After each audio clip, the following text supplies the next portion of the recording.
Hello everyone, कैसे हैं आप सभी का हमारे यूट्यूब चैनल गुरुजी स्टडी में हार्दिक स्वागत है। हमारे चैनल को लाइक शेयर कमेंट तथा सब्सक्राइब करें और हमारे वीडियो को अंत तक देखा है। हम आपको NCERT math class 10 chapter 14 part 14 start करने वाले हैं। इससे पहले भी हम आपको चैप्टर 1 से चैप्टर 13 तक का वीडियो दे चुके हैं, जिसका लिंक आपको डिस्क्रिप्शन या प्ले लिस्ट में मिल जाएगा। हम चलते हैं पार्ट 14 चैप्टर 14 स्टार्ट करते हैं। देखिए चैप्टर 14 में मोस्ट इम्पोर्टेंट क्या है, क्या क्या है जो चैप्टर में आपको आवश्यकता होगी।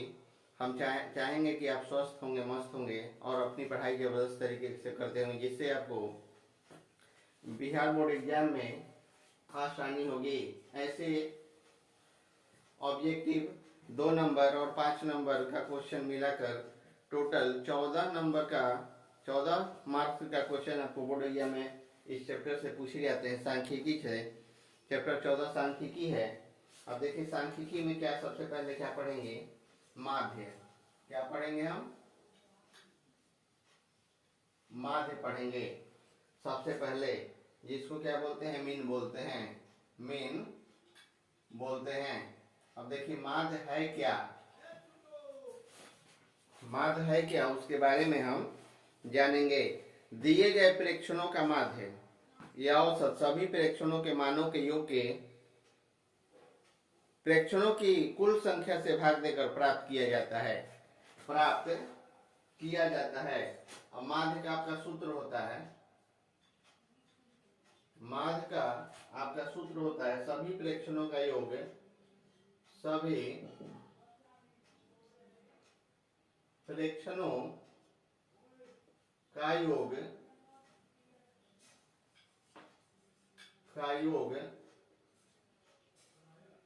और बटा में हो जाएगा आपका प्रेक्षणों की संख्या, प्रेक्षणों की संख्या। इससे हम क्या करते हैं, माध्य निकाल लेते हैं। अब आगे है कि यदि प्रेक्षणों, अब यहां हो जाएगा कि यदि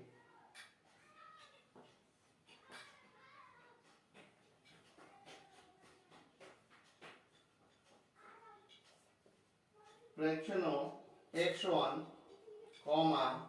x2, x3 dash dash dash xn की बारंबारताएं क्रमशः की बारंबारताएं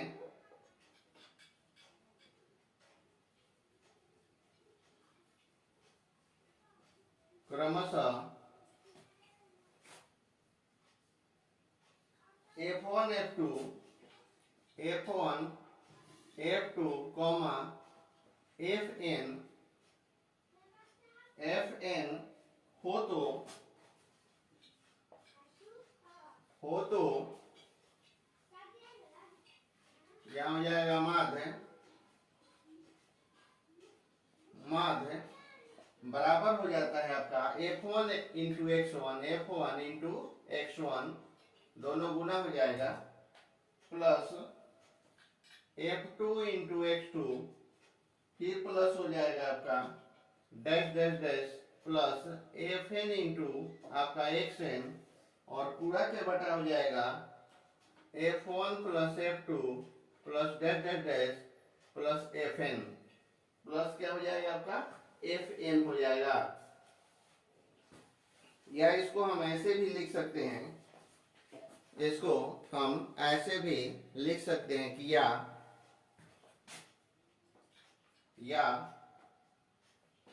हम ऐसे लिख सकते हैं कि या x बराबर आपका हो जाएगा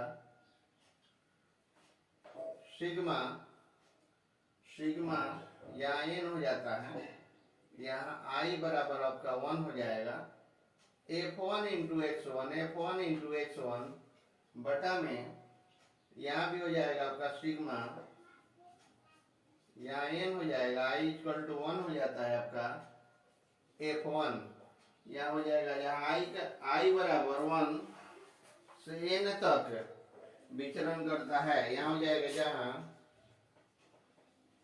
i बराबर 1 से n तक विचरण करता है, विचरण करता है। यहाँ क्या हो जाएगा, विचरण आपका करता है। अब इसके बाद हम क्या निकालेंगे, वर्ग चिन्ह। इसके बाद वर्ग चिन्ह, देखिए वर्ग चिन्ह हम कैसे निकालते हैं, आप ध्यान देंगे।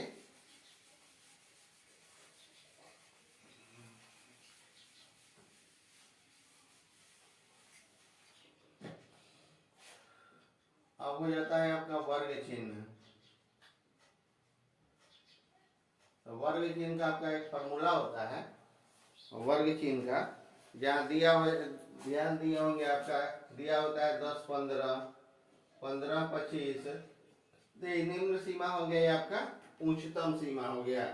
एक निम्न सीमा हो गया, उच्चतम यानी कि ऊपरी वर्ग सीमा और निचली वर्ग सीमा। अब यहाँ हम क्या करेंगे, ऊपरी वर्ग सीमा और प्लस हो जाता है आपका प्लस निचली वर्ग सीमा,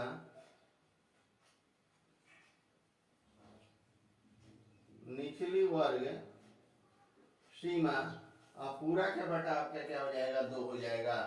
पूरा का बटा क्या हो जाएगा, 2 हो जाएगा। अब यहाँ हो जाएगा कि प्रत्येक वर्ग की बारंबारता उसके मध्य बिंदु पर केंद्रित होती है, उसके मध्य बिंदु पर क्या होती है, केंद्रित होती है। अब आगे क्या होगा कि माध्य ज्ञात करने के लिए प्रत्यक्ष विधि, यहाँ आप सीखेंगे, आप माध्य ज्ञात करने के लिए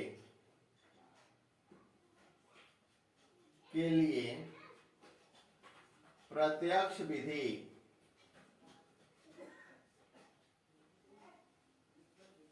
प्रत्यक्ष विधि, इसको क्या बोलते हैं हम, डायरेक्ट मेथड, डायरेक्ट मेथड। तो यहाँ हो जाएगा आपका x बराबर सिग्मा f1 इंटू x1 और बट्टा में हो जाता है सिग्मा आपका f1।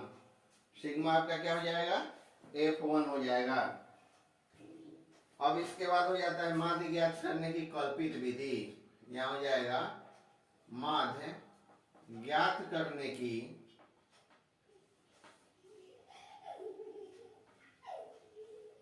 कल्पित विधि।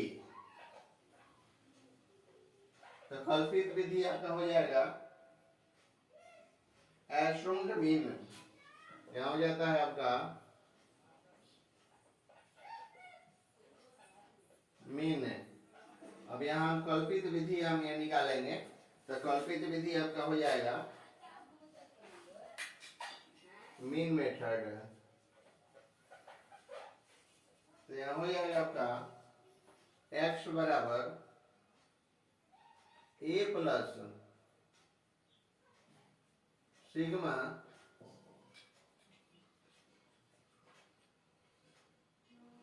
f1d1 और बटा में आपका हो जाता है सिग्मा आपका f1।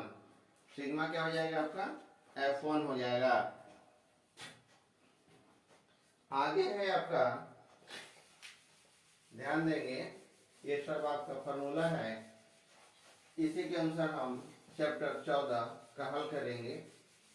जिस चैप्टर में जो है, किसी में माध्य है, किसी में माध्यिका है और किसी में क्या है, बहुलक है। तीनों को हम बारी बारी से सीखा, अभी हम माध्य सीख रहे हैं।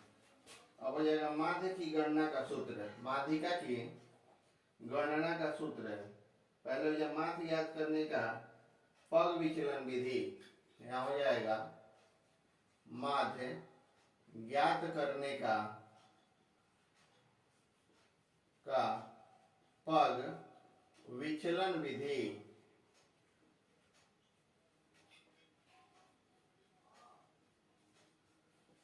तो हो जाएगा पग विचलन विधि स्टेप डेविएशन मेथड। यहाँ हो जाएगा step deviation method.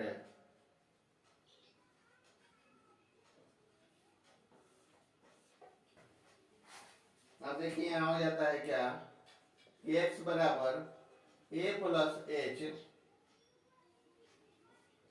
Sigma F1 D1 F1 U1 U1 और बटा में हो जाता है सिग्मा F1। सिग्मा क्या हो जाएगा F1। अब यहाँ हम करेंगे क्या कि जहाँ U1 बराबर आपका हो जाता है x1 माइनस ए बटा में h, बटा में क्या हो जाएगा h तथा h वर्ग माप है। यहाँ हो जाएगा क्या कि तथा h आपका वर्ग माप है, वर्ग माप है। अब हम सीखेंगे माध्यिका।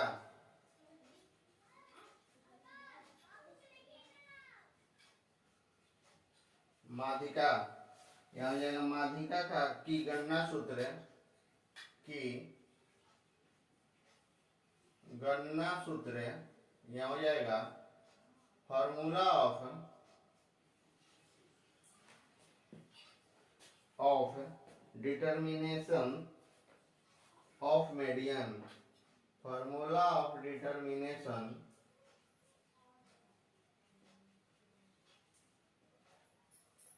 Of median.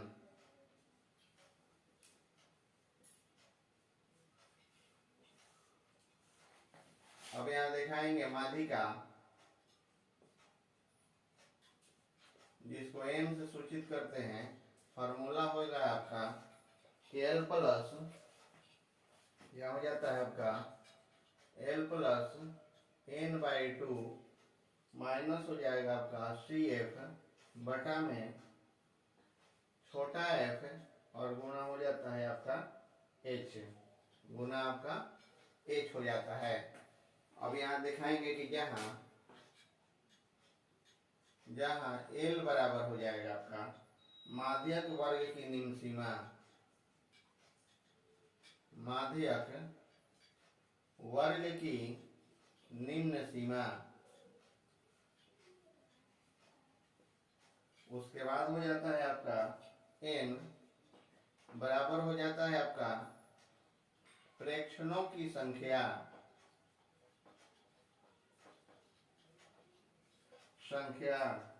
अब हो जाता है आपका सी एफ बराबर हो जाता है माध्यक वर्ग के, यहाँ हो जाएगा आपका माध्यक वर्ग के पूर्वगामी वर्ग की संचयी बारंबारता,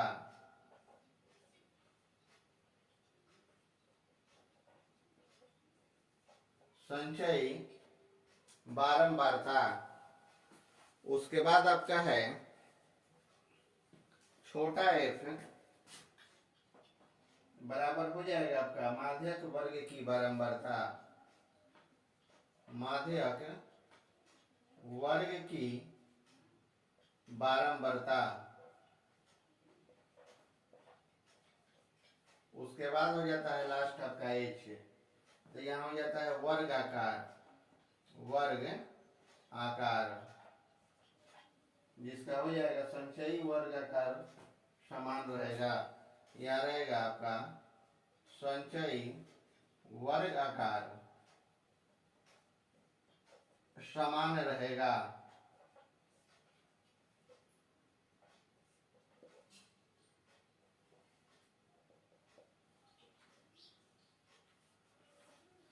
यही हो जाता है आपका माध्यिका। कैसे निकालेंगे और किसका क्या मतलब होता है।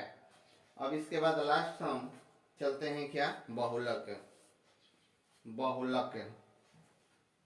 अब देखिए बहुलक का क्या होगा।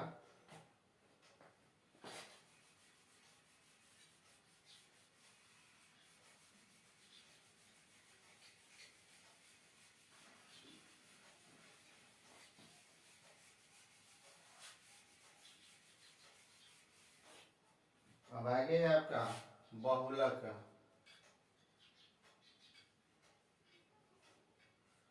बहुलक हो जाता है आपका यहाँ फॉर्मूला एल बराबर एल हो जाता है आपका एल प्लस यहाँ हो जाता है कोस्ट F1 माइनस आपका हो जाता है F0 और बटा में हो जाता है 2F1 माइनस F0 और माइनस क्या हो जाता है F2 हो जाता है और यहाँ हो जाता है गुना H। क्या हो जाएगा? गुना आपका H हो जाता है। जब इतना आपका हो जाता है तो आगे हमको करना क्या है, ध्यान देंगे। अब एल बराबर क्या हो जाएगा?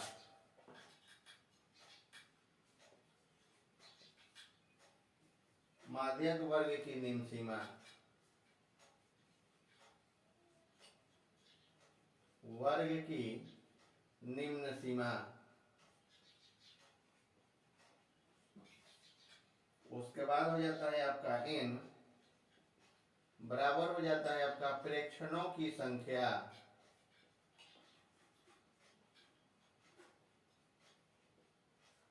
प्रेक्षणों की संख्या। अब हो जाता है आपका CF,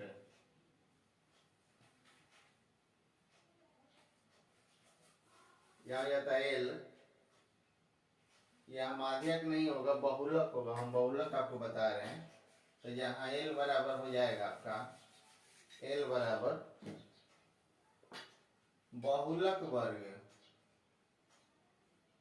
बहुलक वर्ग की निम्न सीमा, की निम्न सीमा। उसके बाद हो जाता है आपका H, H हो जाएगा वर्ग अंतराल का आकार, वर्ग अंतराल का आकार। सभी वर्गों का आकार बराबर मानते हुए यहाँ हो जाएगा आपका सभी वर्गों का आकार बराबर मानते हुए। इसके बाद हो जाता है आपका F1, यहाँ हो जाएगा F1 हो जाता है बहुलक वर्ग की बारंबारता, बहुलक वर्ग की बारंबारता। उसके बाद हो जाता है आपका F0 बराबर हो जाएगा बहुलक वर्ग के, बहुलक वर्ग के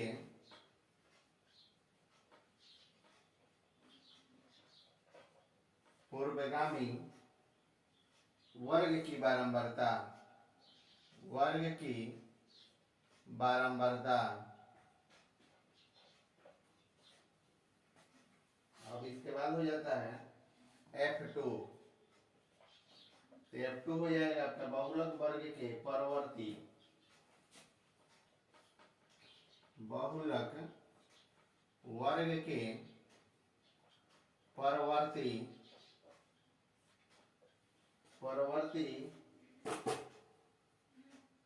वर्ग की बारंबारता, वर्ग की बारंबारता।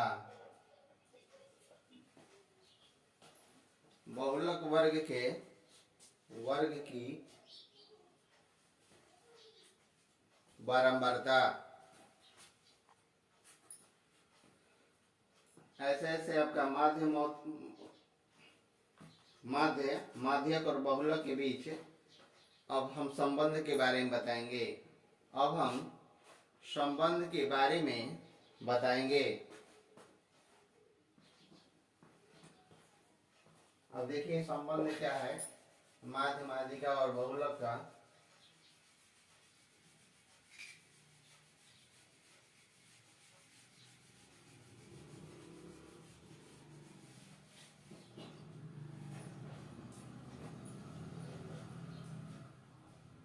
अभी हम दिखाएंगे माध्य, माध्यिका तथा बहुलक। बहुलक के बीच संबंध, के बीच संबंध।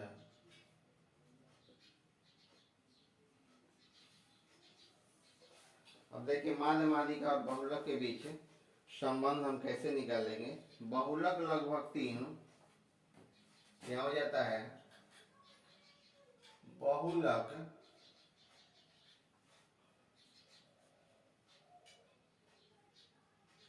बराबर 3 गुना आपका हो जाता है माध्यक माइनस 2 माध्य। 2 माध्य क्या होता है यही आपका क्या है, संबंध होता है। अब यहाँ हम दिखाना होगा हमको कि किसी बारंबारता बंटन में किसी वर्ग की संचयी बारंबारता उस वर्ग से पहले सभी वर्गों की बारंबारताओं के योग के बराबर होता है। किसी बारंबारता बंटन में किसी माध्य वर्ग की संचयी बारंबारता उस वर्ग में पहले वाले सभी वर्गों की संख्याओं के योग के बराबर होता है।